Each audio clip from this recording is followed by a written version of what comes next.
বাবা হরেক রকম পাগল দিয়া মিলাইছো মেলা। আর হানিফদা আছে, হানিফদাকে রিপোর্টার বলবো না, সমাজসেবক বলবো না, মানুষের প্রিয় বলবো। হানিফদা নিয়ে যত কম বলি তত মানে কম হয়ে যাবে। কেন হানিফদাকে কি প্রয়োগ বলবো, বাংলা ব্যাকরণও নেই। হানিফদাকে প্রণাম, অমিতদাকে প্রণাম।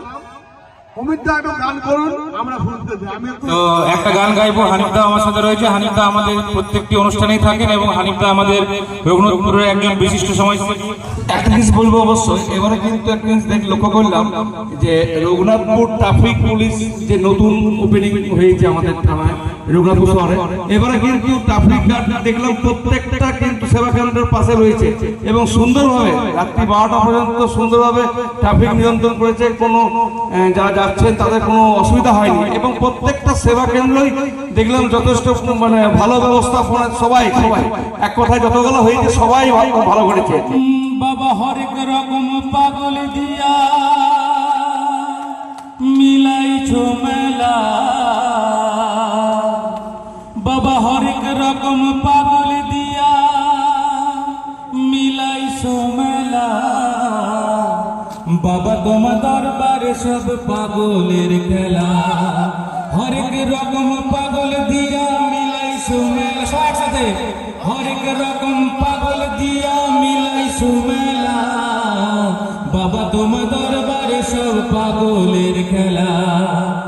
বাবা তোমার দরবারে সব পাগলের খেলা। বছর শেষে চৈত্র মাসে তখন বাবার উরাস আসে। বছর শেষে চৈত্র মাসে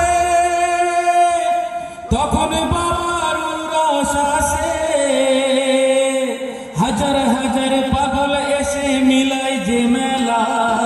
হাজার হাজার পাগল এসে মিলাই যে মেলা। বাবা তোমার দরবারে সব পাগলের খেলা। বাবা তোমার দরবারে সব পাগলের খেলা। বাবা হরেক রকম পাগল দিয়া মিলাইছো মেলা। হরেক রকম পাগল দিয়া মিলাইছো মেলা। বাবা তোমার দরবারে সব পাগলের খেলা। বাবা তোমার দরবারে সব পাগলের খেলা।